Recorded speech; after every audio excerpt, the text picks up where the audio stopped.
यदि कोई बात आपके बड़े बुजुर्ग आपसे कह रहे हैं, यदि कोई आज्ञा दे रहे हैं और तात्कालिक रूप से आपको लगता है कि वो आपके समय को नष्ट कर रही है, आपको एक अलग संघर्ष में डाल रही है, तो इसका मतलब ये नहीं कि आपका जीवन खत्म हो गया, अब आपके लिए कुछ बचा नहीं है, आपकी संभावनाएं उन्होंने खत्म कर दी। ऐसा बिल्कुल नहीं है।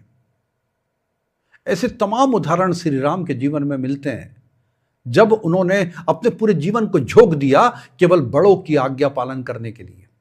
जरा भी सोचा नहीं, क्योंकि जीवन इतना समग्र है, इतना बड़ा है, इतना विशाल है कि वो विपरीत को भी समर्थन कर देता है, आपको भी समर्थन कर देता है, आपके किसी नए काम को भी समर्थन कर देता है।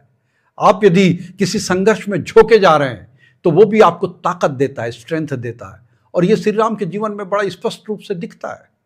इसलिए मैं हमेशा कहता हूं कि यदि बच्चे कुछ विपरीत स्थितियों में भी जा रहे हैं, यदि किसी प्रकार का संघर्ष उनके जीवन में आ गया है, तो वे राम की तरफ देखें, श्री राम की तरफ देखें कि उससे बड़ा संघर्ष तो नहीं है उनके जीवन में, उससे बड़ी आपदा और विपदा तो नहीं है उनके जीवन में। यदि नहीं है तो फिर किस बात का डर है?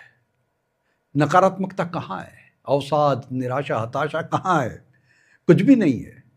जो व्यक्ति जंगल में रहने को राजी है 14 साल तक अपनी नवविवाहित पत्नी के साथ वनवासी के वेश में, जिसके पास कुछ भी नहीं है, और जो अथाह धन संपदा को छोड़ के आया हो, तो उसके सामने हम क्या हैं, तुम क्या हो?